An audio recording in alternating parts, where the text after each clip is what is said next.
Welcome all. So now we'll study about unsteady state heat transfer. So unsteady state heat transfer is a very important topic. Unsteady state heat transfer is a very important topic because in food processing application, whatever topic we have studied till now, that is basically steady state. But in food processing application, what all the process, for example, drying process, pasteurization process, sterilization process, any kind of heat application that you are the application where you are going to apply heat, those are based on unsteady state heat transfer. So steady state heat transfer basically in practical doesn't exist. Okay.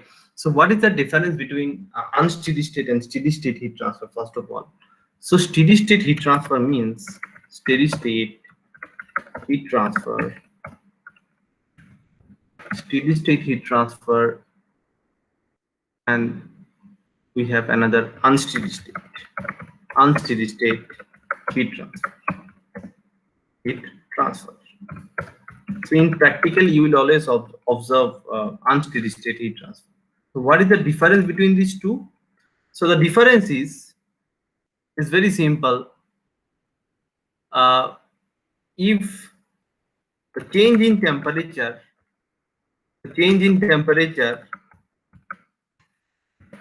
with respect to change in time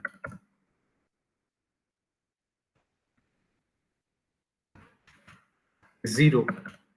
Okay. So change in temperature with respect to change in time is zero. That means the temperature doesn't change with respect to temperature. The temperature changes with respect to location only in case of steady state.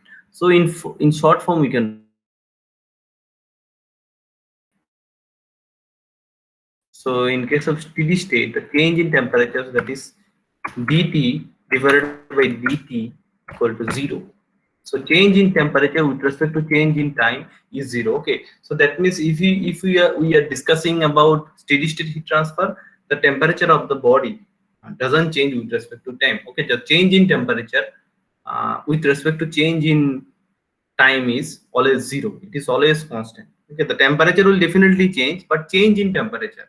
Initially, it was 30 degree, now it is 50 degree, and within 10 minutes you are getting the change. So whatever rate is there, it will be always constant. Okay, so the change in temperature with respect to change in time will be zero. So that's why in case of steady state heat transfer, the variation or the change in temperature with respect to location is basically observed. But in case of unsteady state, the variation of temperature is observed with respect to location and time both. Okay, so that means you can say in this case, this term is not equal to zero, not equal to zero, not equal to is not equal to zero. Okay,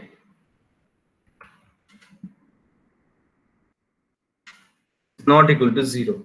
So that means in case of unsteady state, the variation in temperature or change in temperature with respect to change in time is not equal to zero. Okay, it changes with the uh, change in time. But in case of steady state, it is zero. Okay, so only the variation with respect to location can be observed. But in case of unsteady state, both the variation of temperature with respect to location and time can be observed. And that's why the change in temperature in case of unsteady state heat transfer is a function of location and change in time. Okay, so this is difference between these two types of heat transfer. And in practical, if we tell about heat transfer application, for example, in food processing, so all the processes, most of the processes are unsteady state heat transfer. Okay, so that's why it is very important to know about unsteady state heat transfer. So next is, what is the governing equation of unsteady state heat transfer, that we will discuss. So in case of steady state, we have seen there are various governing equation for various structure. If you have a rectangular structure, spherical structure, if you have a cylindrical structure, so in that case different, different equation and different expression we have seen. Okay, so for unsteady state, so let me write down the governing equation. The governing equation is, so this will be partial differential equation, that's why we are writing like this: dt by dt is equal to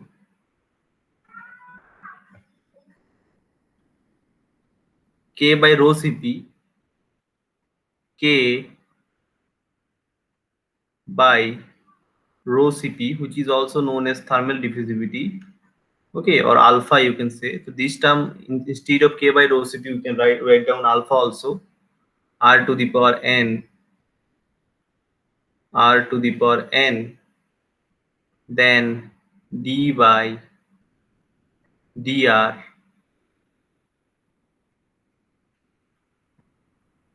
d by dr, okay, into d by dr, first bracket,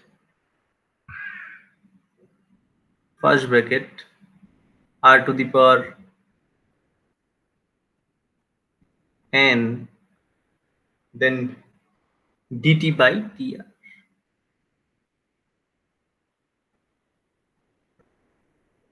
dt by dr. Okay, so the governing equation for in case of unsteady state heat transfer is this one. Why we are using partial differential equation? Because here the change in temperature or the temperature is a function of location and time both. But in case of steady state, that is only a function of location. That's why we have used the simple derivative. Okay, so partial differential equation that we are going to use here. So if you have a regular shape, okay, so if this equation you want to go for regular shape, so what are the regular shape? That is slab and then cylinder and sphere. Okay, so if we have this, the value of n is 0, the value of n is 0 for infinite slab, and n equal to 1 for infinite cylinder,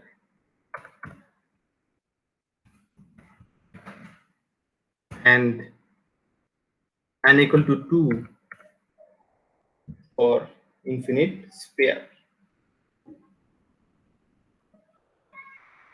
n equal to 2 for sphere, rather we can write down for sphere.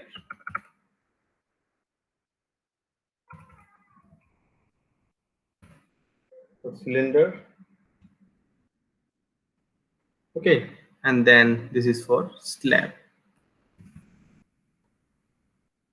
Okay, so n equal to 0. So if you are considering this particular equation, you are going to use for a slab, suppose the food material that you are going to heat and for which you are going to conduct analysis, that is a slab shape. In that case, in this equation, the value of n you will put as 0, n equal to 0. And if you have a cylinder, you will put n equal to 1.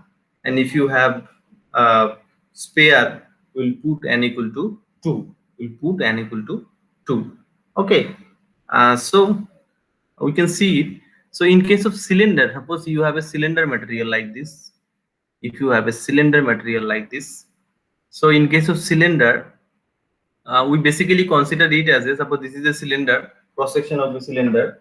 We basically consider it as a infinite cylinder. That means the heat transfer through axial heat transfer is not considered.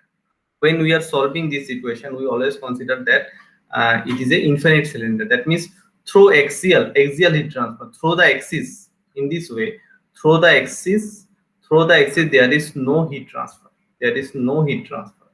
Heat transfer is occurring only radially. Through the direction only the heat transfer is occurring. Okay, the heat transfer is occurring through this direction only. The heat transfer is occurring through this direction only, radially. And through the axis, there is no heat transfer. That's why it is known as infinite cylinder. We are considering through the axis, it is infinity. There is no single dimension, but it is occurring radially. Okay. So this is the case. So for example, this is an infinite cylinder where n equal to 1, we are going to put for the equation. And suppose the outside temperature is Ta, the outside temperature is Ta, and the initial temperature of the cylindrical material is Ti. So what will happen if we make a plot? Suppose we are making one plot of this. Suppose this particular material has get exposed in this temperature, then what will happen? So initially, this is the center. So this is the length of the material. Okay, so this is the radius, you can see. So the surface of the material, this particular portion, the surface of the material, this particular portion will reach the temperature at a faster rate. Will reach the temperature Ta at a faster rate or very soon. Okay, but the center will take time for reaching up to this much temperature. That's why if we make the temperature profile, initially the temperature profile will be like this. This is Ta basically. This is Ta. Suppose after certain duration, what will happen? So this particular portion is what? This particular portion is the temperature of the surface. This and this. But this one is temperature of the center. So initially see that after certain duration, it has reached Ta, the surface, both the surface. But the center, it is still zero. It is still in initial temperature, Ti. It is still in initial temperature, Ti. So after certain duration, what will happen? You will get a graph like this. After certain duration, again it will increase. You can see gradually the temperature of the center is increasing. So after a certain point of time, it will be like this. A constant line will be reached. That means all the material or throughout the material, the temperature will be Ta. So the material will observe will get the particular exposed temperature. So when a material, for example, this is a cylinder material, when it is gets exposed to a particular temperature, initially the surface temperature, the surface reaches the temperature at a faster rate. Okay, but for the center it takes time to reach the temperature. We can see the temperature profile. Initially the surface, this and this one, you can see initially it reaches very fast, but this one initially it was at zero level, and gradually the center temperature is increased. And after a certain point of time, throughout the material, the temperature will be equally distributed and it will be at a constant temperature. So now this equation, how we can solve? So practically this equation can be solved. There are various approaches. There are approaches like Lamb capacity approach. Okay, that is very important approach. We use Hissler chart is used basically for solving that one. But nowadays various numerical method and computational methods are used. So among these methods, finite difference method, finite element method, and finite volumetric method is mostly used, which is basically used for all these equations are basically converted are solved on the basis of numerical methods, because we know that numerical methods are a very good technique for solving a partial differential equation. So this equation can be solved on the basis of numerical methods. So people nowadays solve for this process on the basis of numerical methods.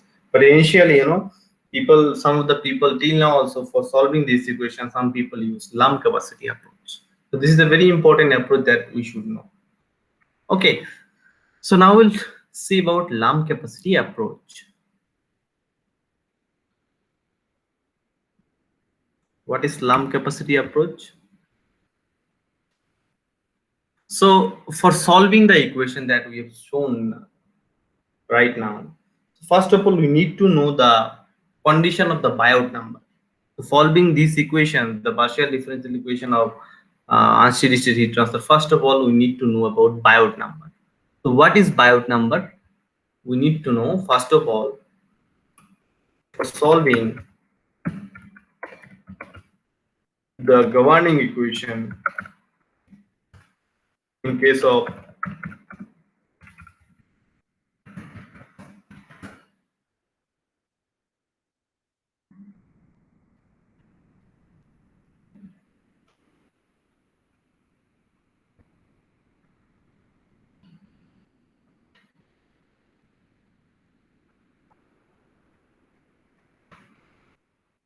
1 second. For solving governing equation in case of unsteady state heat transfer,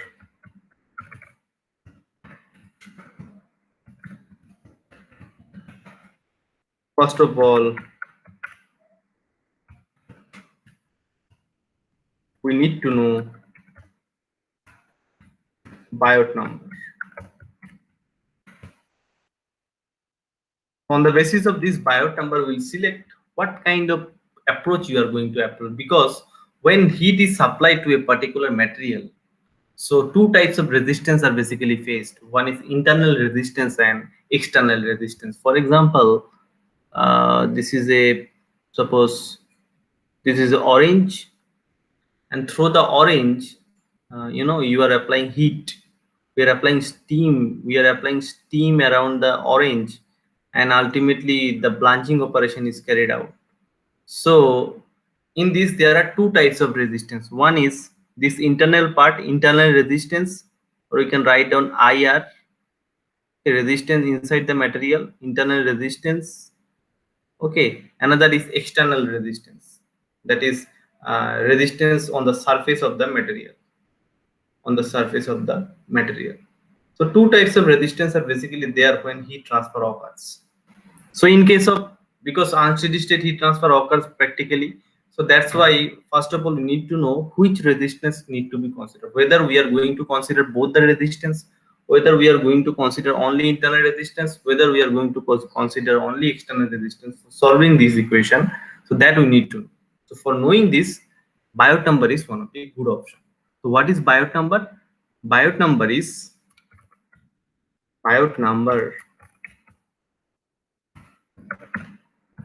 also known as Pi, and Bi is equal to H dc divided by K.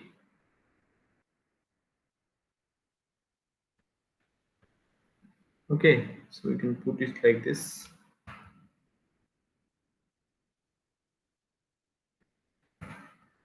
H dc by K. H is convective heat transfer coefficient, dc is characteristic dimension, and K is thermal conductivity. So this characteristic dimension for cylinder, it is R is equal to R. Okay, that means diameter you can say, and this for sphere also it is R radius, and for slab it is half of the thickness. So if you this is the formula for the Biot number. If we know this Biot number value, then only we can decide which approach should be applied. So if this Biot number is greater than 40, that means external resistance is negligible. That means at a very short time the external temperature is reached. Okay, and if this NBI is, suppose for a practical process that you are calculating, if it is less than 0.1, in that case internal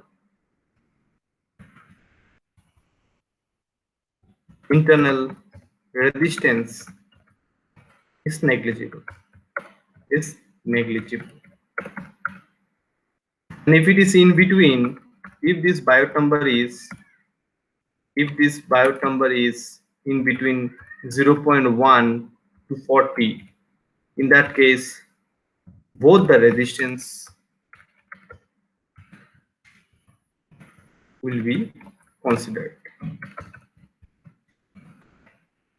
Okay, so that we need to check which resistance is to be considered. That we need to check. NBI. Okay, so for the Biot number, is it whether it is greater than 40 for a practical process for where we are applying heat? First of all, we need to check the Biot number. See if this Biot number is greater than 40, then external resistance is negligible, And if this Biot number is less than 0.1, then internal resistance is negligible. And if it is in between 0.1 to 40, both the resistance will be constant. So we need to check that. Okay, external resistance is negligible means when we are solving, we will only consider that the variation of heat inside this material only. The external heat transfer due to convection will not be considered. But if the second case is there, internal resistance is negligible, that means variation through the material will not be considered. Only the temperature variation with respect to time will be considered. Okay, we are considering that the conductivity of the material is very high. That means at a very small instant throughout the material the temperature is equally distributed. Okay, that's why because we know that for the unsteady state heat transfer the temperature is a function of location and time. So if you have a second case, for the internal resistance, the variation of temperature with respect to location will not be considered. Only the variation of temperature with respect to time will be considered. Okay, so if you have second case, and if you have second case, then you can apply lump capacity approach. If you have this second case, that NBI is less than 0.1 and internal resistance is negligible, that means we are considering throughout the material we have constant temperature. We have constant temperature. So we are going to apply lump capacity approach for that. So this is a very important concept. So the unsteady state heat transfer is also known as transient state heat transfer, transient heat transfer, rather we can say transient heat transfer. Okay, so we'll give one example of lump capacity approach. So lump capacity approach, lump capacity approach. So what is this? For example, we have a water bath. For example, we have a water bath. So in the water bath, there is one steel ball. There is one, for example, we are putting this color, or copper ball rather you can say. There is one copper ball. There is one copper ball, and the outside temperature is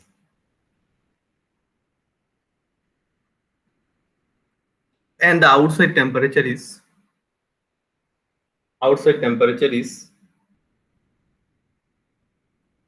PA, and the initial temperature of the particle is TI.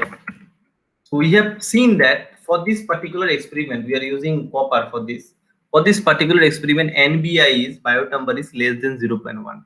That means we are considering the variation, the temperature variation throughout the steel ball, throughout the ball, copper ball, is not there. It is constant throughout all the portions, because within a fraction of time it will reach equal temperature at all locations. So that's why the temperature is constant. So a single temperature T will be assumed for this whole body, So that's why if we are going to use lump capacity approach, we are going to neglect the temperature variation with respect to location. We will consider a single temperature for the ball, and the variation of this temperature with respect to time will be considered. So on the basis of this, the equation we can write as PA minus T. So we are not deriving it, we are writing down the simple equation, divided by PA minus TI. Okay. So then equal to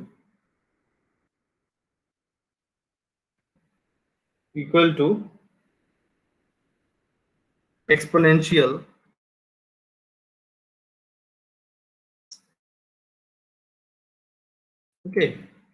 minus HA by rho CPV, HA by rho CPV, HA by rho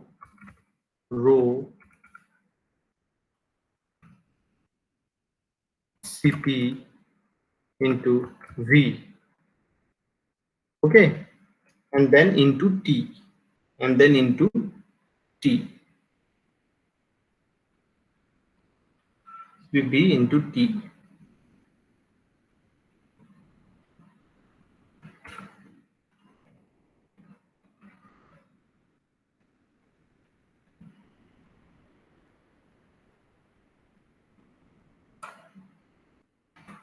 Into T.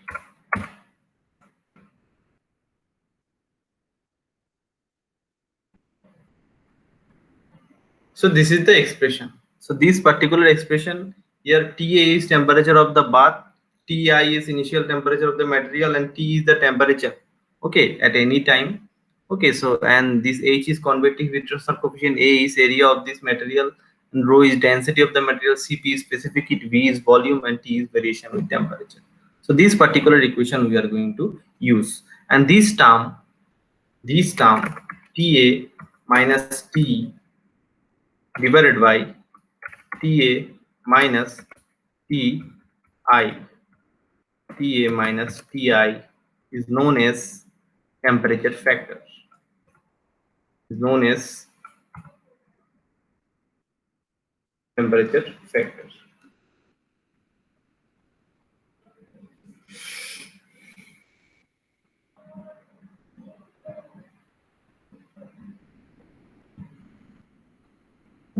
One second. So this is known as basically unaccomplished temperature factor. Unaccomplished temperature factor. Okay, so this is very important. This term is very important. Okay, so this particular condition, if we have, we can solve it on the basis of one chart. That chart is basically known as hysteresis chart. Okay, we can solve it on the basis of one chart, Hissler chart.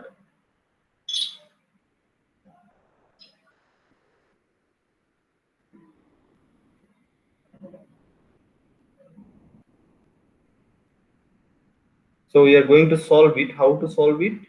On the basis of Hissler chart, we are going to solve it. So this particular equation can be solved on the basis of Hissler chart. So the chart tells that, let me solve it. If you have a Hissler chart, the chart will be like this. So let me use separate color for this. Okay, so here in this axis it will be Ta minus T. This is unaccomplished temperature factor divided by Ta minus Ti.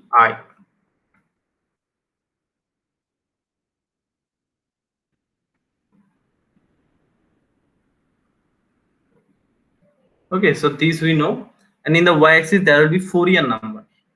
So NFO we are writing, NFO, Fourier number, and we will have a axis like this. The highest value is here 1. Okay, and in this it will be 0. Okay, so we'll have different lines like this. This is a standard chart, it is always available. This is the standard chart. So for different values, so these for these are, this is suppose your biot number is for example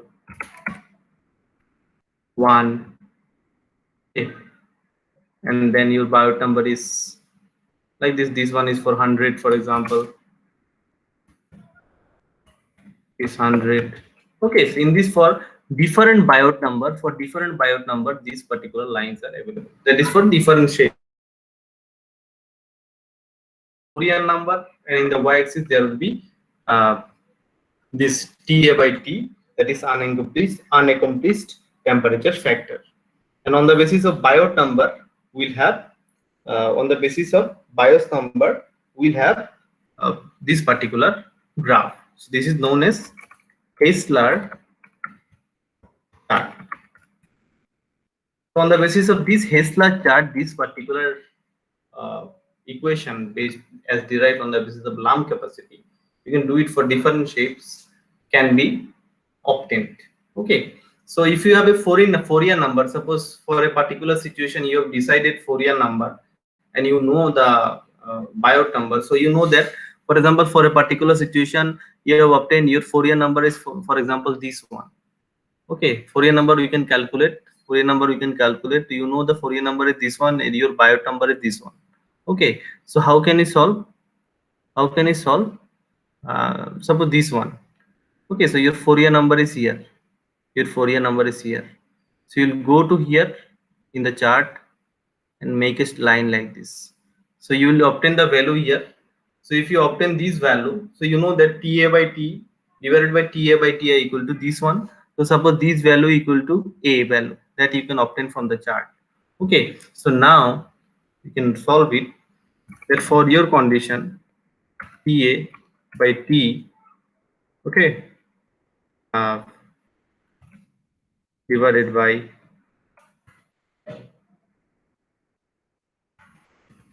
Ta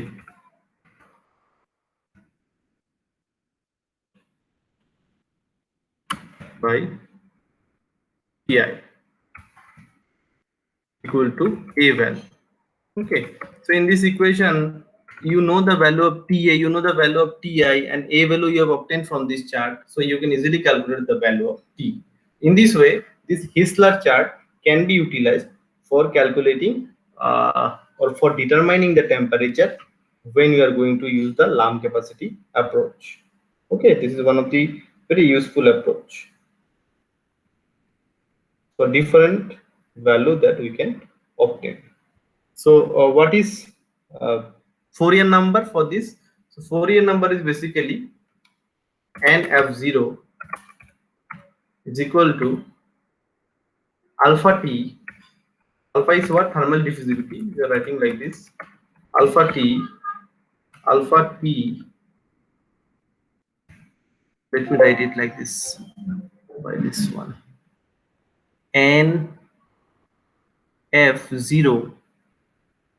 NF0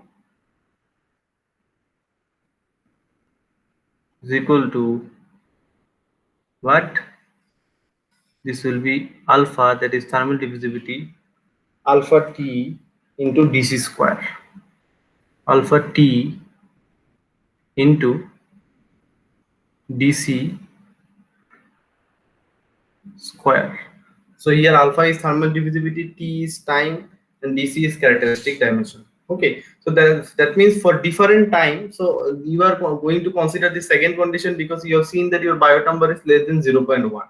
Okay, so as you have seen 0.1 internal resistance, you are not going to consider. So you will go for Lamb capacity approach. This equation you are going to utilize. So then you will determine the Biot number and Fourier number because you are going to use the Hessler chart. Okay, so for different time value, you will obtain different Fourier number. Okay, so whatever Fourier number you have, you go to the chart based on the Biot number and you can get the standard value. On the basis of standard value, as we have mentioned here, you can get the value of T. In this way, for different time variation, different Fourier number you will decide, and on the basis of that different Fourier number, you can obtain the value of T. Okay, from this Hessler chart. So in this way, if you are going to use Lamb capacity approach, we can solve on the basis of this Hessler chart. This is a traditional approach. But if you want to solve this on the basis of some other approach, as I have said, you can apply numerical methods, finite difference method, finite volumetric method, then finite element method. Finite element method is very, very important, very, very versatile. That's why people utilize it. So those methods can also be utilized. So this is all about unsteady state heat transfer, and it is practically we can observe it in food processing systems also, whatever heat application we have, and these are basically unsteady state heat transfer. So for solving the unsteady heat transfer, first of all you need to check the Biot number. Always remember, if the Biot number is greater than 40, external resistance is negligible. If it is less than 0.1, internal resistance is negligible. If it is in between this, both the resistance will be considered.